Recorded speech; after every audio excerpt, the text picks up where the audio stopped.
Mga kapuso, usa sa ilado ug most practiced martial arts sa tibok kalibutan ang Muay Thai.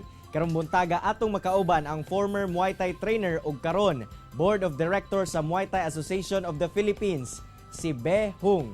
Ma'am Be, mayong buntag ug dayon ta sa Atome GMA Regional TV. Kamusta, ma'am? Maayong buntag din po and thank you for having me. Eto, okay lang naman, coping up with the pandemic. Ma'am, sa mga hindi masyadong into martial arts, ano po ba ang meron sa Muay Thai?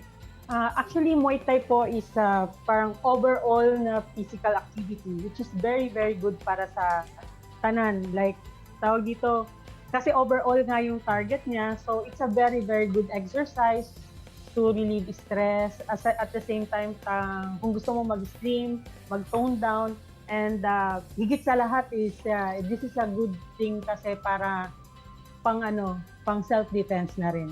Ma'am, ano ba ang kaibahan ng Muay Thai sa boxing o sa kickboxing? Actually, tawag dito, ang pinagkaiba lang naman ng Muay Thai sa boxing, actually, boxing itself is all hands, di ba? Whereas sa Muay Thai, you can use your elbows, your knees, all the limbs in your body. Pwede rin siya pwede rin siya yung ulo, but siyempre, pagka sa sports na hindi na inaalaw yon. But you can use everything in your body sa Muay Thai. Kaya siya tinawag na science of eight limbs. Ma'am Be, bilang isang babae po at alam natin na hindi po common nga ang babae ay mapunta po sa contact sports. Sa inyo po ba, paano po nagsimula ang inyong journey sa Muay Thai? Actually, I started last 2018. 2008 pala, I'm sorry. That was 2008. Naghahanap lang ako ng parang stress reliever. It's because, syempre, di ba, parang sa work, kasi nag-work ako. So, yung work ko medyo stressful, ganyan, yung business. So, parang gusto kong other activities ba to relieve my parang busy yung utak mo. Kasi, di ba, yung condition ng utak natin mentally, minsan, yung katawan natin pagod pero mas pagod yung utak natin. So for us, parang naghanap ako ng alternativa bukod dun sa mga other things na ginagawa ko. So yun, nakapag-enroll ako sa isang Muay Thai dojo here in Cagayan de Oro, and then the rest is history. I fell in love and all, yun na. And then Muay Thai is considered, parang kinukonsider ng mga tao na masyadong violente. Well, in fact, hindi naman siya ganun ka-violente. Kasi, di ba yung sa boxing kasi, mostly, tawag dito yung boxing ang tinatarget ulo. Etong Muay Thai, lahat kasi pwede mong gamitin. Sipa, suntok, siko, ganyan. So, marami kang ways para matalo yung yung opponent mo. Ma'am, ano po ba ang mga skills nga kinakailangan para sa Muay Thai? Well, actually, wala ka namang, kasi ituturo naman sa'yo yung skills, actually. Kung halimbawa, ikaw, gusto mo lang mag-training para maging fit, maging healthy, ganyan, okay siya, actually. You don't need any skills kasi ituturo sa'yo yan. So, tawag dito, kung naman gusto mong mag-fighter, syempre, ang pinaka-importante is meron kang heart, matapang ka.